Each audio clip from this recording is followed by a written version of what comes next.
Creation, and the judge right from the main. Let's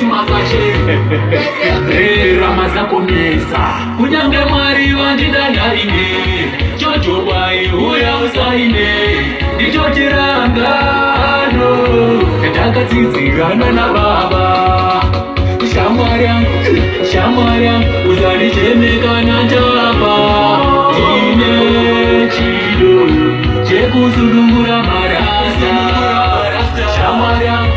Shamariam, Uzani Jemega Najaba, Tine Chido, Jeku Zulungura Marasa, Tingawachi Werekana Sauna, Inguba Jete Nekea Samaya, Uzamo Mewe, Yara, Ringawachi Ringo, Kana Jalisi, Zingo Hobi, Janabiswani Nechisi, Uzamo Mewe, Yara, Shamariam.